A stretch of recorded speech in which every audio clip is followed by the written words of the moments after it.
Hello dear students, welcome to the Hindi class of 8th grade.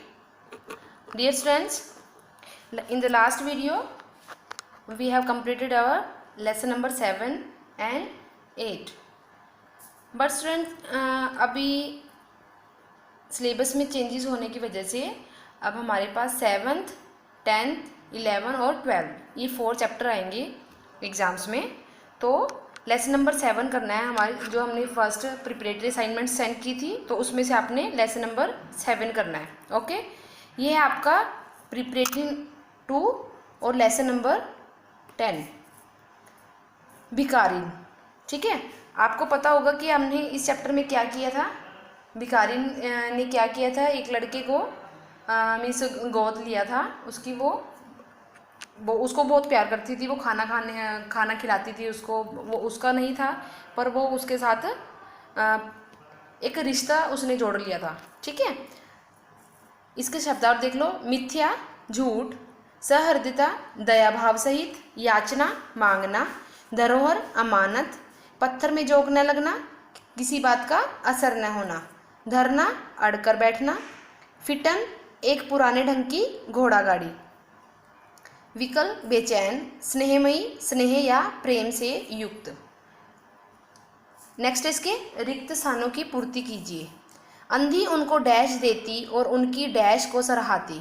क्या देती थी अंधी? दुआएं देती थी। किनको?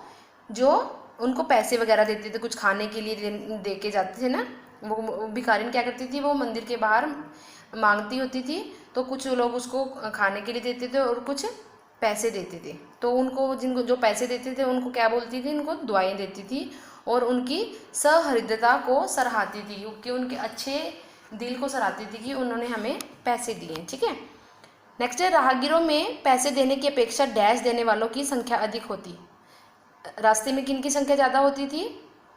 कुछ लोग तो पैसे देते थे बट कुछ लोग क्या करते थे, कुछ से ज़्यादा मीन्स इनकी संख्या किन की ज़्यादा होती थी? झिड़कियाँ देने वालों की। ठीक है, लोग गालियाँ निकालते थे, जैसे कोई रास्ते में आ जाता है तो कई लोग नहीं भी देते ना पैसे, तो उनको वो झिड़कियाँ देते थे। नेक्स्ट, कर्ज के इच्छुक तो आते ही थे परंतु ऐसे व्यक्तियों का भी तांता लगा रहता जो अपनी पूंजी सेठ जी के पास डैश के रूप में रखने आते थे। तांता मतलब लाइन लगी रहती थी वहाँ पर, जो अपने मीन्स कर्ज लेने तो आते ही थे बट वहाँ पर अपने पूंजी को धरोहर के रूप में मीन्स अमानत के रूप में रखकर भी बहुत लोग सेठ के पास जाते थे।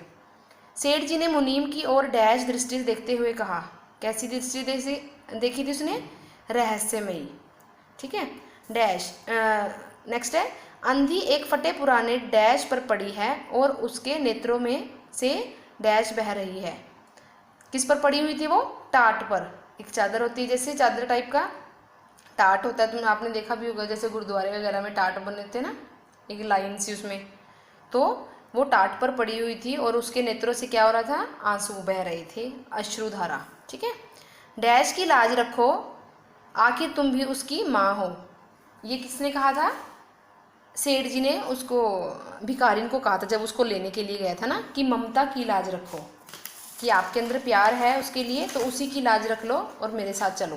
ठीक है, अब है इसके क्वेश्चन आंसर। फर्स्ट है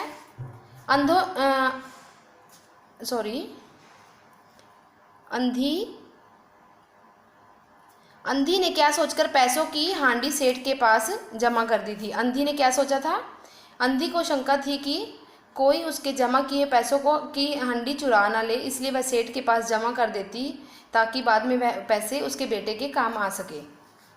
उसने किस लिए क्या किया था? उसको लगता था कि वो अंधी थी कि उसके पैसे कोई चोरी करके न ले जाए, तो वो उसको सेठ जी के पास अमानत के रूप में रखने चली जाती है कि वो बाद में सेठ जी उस बेटे को मीन्स उसने जो बेटा बनाया था उस बेटे को दे सके। अंधी को सेठ जी पर रह रहकर क्रोध क्यों आ रहा था? अंधी को सेठ जी ने पैसे देने से मना करने पर वह बहुत दुखी हो जाती है और कहती है कि इतना धनी व्यक्ति है, 2-4 रुपये दे देता तो क्या चला जाता। इसलिए अंधी को सेठ पर क्रोध आ रहा था। क्या हुआ था कि उसने मना कर दिया था देने से, कि कौन सी हांडी कौन से पैसे, कि मेरे पास कोई तुम्हारे पैसे नहीं है। फिर उसको लगता था कि एक तो उसने झूठ बोला है कि उसके पास पैसे नहीं है, और बाकी अगर वह सच भी बोल रहा होता, मीन्स अगर वो किसी की हेल्प भी कर सकता था, क्योंकि उसके पास बहुत पैसे थे सेठ जी के, कि अगर वो किसी गरीब की हेल्प भी कर देते तो क्या उसका जाता, है ना। इसलिए उसको सेठ पर क्रोध आ रहा था। नेक्स्ट है, सेठ बच्चे के प्राण बचाने के लिए क्यों आतुर हो गया। क्यों आतुर हो गया था वो, क्योंकि उसको बाद में पता चल गया था कि वो बच्चा उसी सेठ का है। सेठ को पता चल गया था कि वह बच्चा भिखारिन का नहीं, उसका खुद का बेटा था, जो कई साल पहले उससे बिछड़ गया था, इसलिए वह उसके प्राण बचाने के लिए आतुर हो गया। पहले जब उसको पता था कि वह भिखारिन का है, तो वो उसने हेल्प करने से मना कर दिया था, और जब उसको अपना खुद का बेटा मालूम हुआ कि वो मेरा बेटा है, फिर उसके बाद उसने उसके प्राण बचाने के लिए मीन्स कोशिश करने लग गया, है ना। ये है इसके दीर्घोत्तरीय प्रश्न। सेठ को अंधी के पास किस विवशता में जाना पड़ा।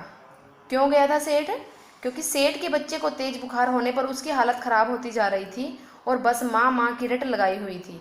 डॉक्टरों ने भी जवाब दे दिया था। तब सेठ जी के हाथ पांव फूलने लगे थे। अचानक उन्हें अंधी का ध्यान आया और अपने बेटे को बचाने के लिए उसे अपने बेटे के पास बुलाने गया।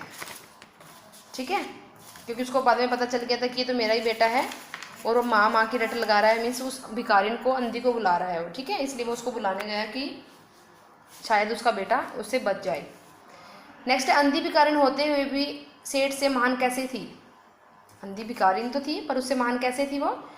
अंधी ने सेठ जी के पास भीख मांगकर जो पैसे जमा किए थे वह सेठ जी ने देने से मना कर दिए। वह पैसे उसने अपने बेटे के लिए जमा किए थे।